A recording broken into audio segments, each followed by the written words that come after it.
Në këtë rast e gjendur përballë kësaj situate, qoftë Irani dhe Shtetet Bashkuara të Amerikës, si mendoni në cilën pikë takimi mund të arrijnë të dyja palët për t'i dhënë fund këtij konflikti, apo mendoni se do të vijojë në këtë situatë që ndodhet? Varet edhe nga faktorë të tjerë, por nëse palët do të gjejnë një marrëveshje, marrëveshja do të gjendet për t'i dhënë kohë secilës palë që të qetësoj situatën e brendshme, që të konsolidoj situatën e brendshme, të mos harrojmë që kemi zgjedhje në Shtetet Bashkuara të Amerikës në fund këtij viti dhe nëse do të vazhdojmë të jemi në situatë konflikti dhe nëse do të vazhdojmë të kemi një situatë ku inflacioni rritet për shkak të luftës, ku çmimi i naftës rritet për shkak të luftës, ku çmimet e ushqimeve rriten për shkak të luftës, partia në pushtet, që është Partia Republikane, ka për të pasur llogarit pak si të vështira në nëntor. Sigurisht që këto nuk janë zgjedhje presidenciale, por në çdo rast pritshmëritë ishin që vetëm dhoma e ulët e Kongresit t'u kaloj demokratëve, mirë po tani së fundmi në këto sondazhet e fundit duket sikur rrezikohet edhe Senati dhe të gjitha këto ndikojnë në mënyrën se si do të veprojë administrata amerikane deri në një farë pike, por le të mos kemi iluzione. Shteti Amerikan vepron gjithmonë përkundër politikës së ditës në interesin e asaj që është caktuar interesi shtetëror amerikan. Pra, nëse administrata ka vendosur që lufta duhet vazhdoj, lufta do të vazhdoj, nuk e ndal dot një palë zgjedhje lokale. Të mbetemi sërish në rajonin e lindjes mesme, teksa në mediat izraelite ka analiza të tilla që shkruajnë se Turqia mund të jetë Irani i ri në të ardhmen, duke pasur parasysh fuqinë e saj dhe rolin specifik. Në këtë rast, apo mundohet Izraeli që të krijojë pas Iranit një objektiv tjetër siç është Turqia, qoftë duke parë si rival në aspektin ekonomik, por edhe në aspektin ushtarak? Turqia ka disa dekada që nuk e fsheh ambicien e saj për të qenë fuqi e madhe rajonale në lindjen e mesme. Kështu që nuk është thjesht çështje apo kërkon që ta manifakturoj Izraeli këtë lloj përballje. Kjo është një përballje në lindjen e mesme e cila ka disa dekada që shfaqet herë haptas e herë në ndeshëm, po ndërkohë zakonisht në kësi rastesh ka edhe marrëveshje të fshehta midis shërbimeve. Për shumë kohë shërbimi i fshehtë turk dhe shërbimi izraelit ishin jashtëzakonisht shumë të lidhur dhe shkëmbenin informacione njëri me tjetrin. Në momente të caktuara kjo pastaj nuk ndodh. Unë do të isha shumë skeptik ndaj qasjes që kanë disa media që shohin rolin e Turqisë si një rol në favor të palestinezëve ose në favor të njërit grup apo tjetrit. Qeveria turke sipas meje, si çdo shtet normal, vepron thjesht dhe pastër në interesat e shtetit turk, e Turqisë. Ka problemin e brendshëm të kurdëve, i cili është një problem që përfshin edhe Sirinë, që në fakt edhe e bëri që qeveria turke të ishte angazhuar në atë çka ndodhi në zhvillimet politike të brendshme në Siri e të tjera. Pra, kemi një situatë ku Turqia është sigurisht e përfshirë, ku Turqia është sigurisht një nga fuqitë në rajon, por do të isha pak skeptik që ta shihja këtë thjesht si një përballje turko-izraelite,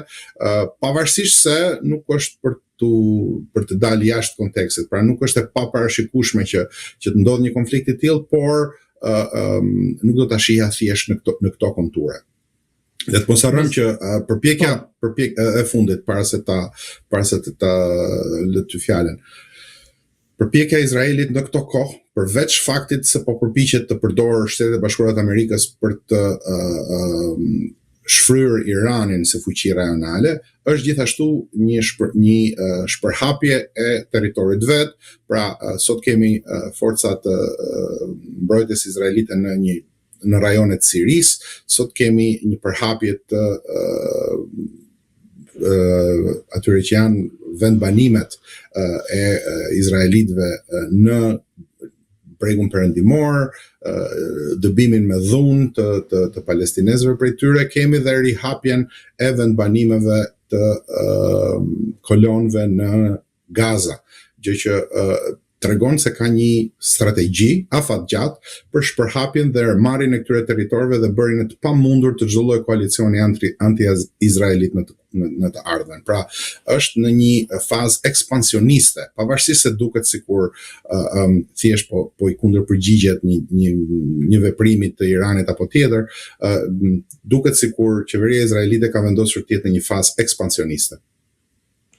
Duke mbetur te pjesa e raporteve Turqi-Izrael, a mendoni se nëse mund të ketë një konflikt të tillë, pra në mënyrë hipotetike,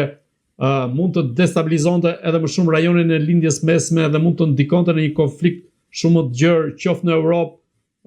por edhe më tej edhe në Ballkan, konkretisht në Ballkanin Perëndimor, dhe mund të çonte, po themi, edhe në një luftë globale? Siç e thash më parë, unë besoj që mekanizmi i luftës globale ka filluar. Përhapja e një lufte të tillë, në gjykimin tim, nuk do të përfshinte thjesht Izraelin dhe Turqinë. Po ta shohim më hollësisht, kemi Azerbajxhanin, kemi Armenin, kemi Rusin që është pjesë e këtyre lojrave. Ndikohet shumë edhe situata në Ukrainë, pra çdo gjë është e lidhur në një mënyrë ose në një tjetër, dhe sigurisht që nëse do të kishim konflikt hapur, atëherë lufta botërore do të ishte e nxehtë 100%. Sot kemi konflikte të ndryshme në pjesë të ndryshme të botës dhe kemi një përplasje me disfuqive të mëdha për influencë. Mundet që kjo të shpërthejë në një luftë botërore të përmasave, siç jemi mësuar të shohim luftën e parë dhe luftën e dytë, por mundet edhe që kjo luftë botërore të jetë një luftë me disa zjarre me intensitet të thellë në rajone të caktuara, e cila nuk shtrihet përgjatë gjithë kufive dhe përgjatë gjithë rajoneve. Pra,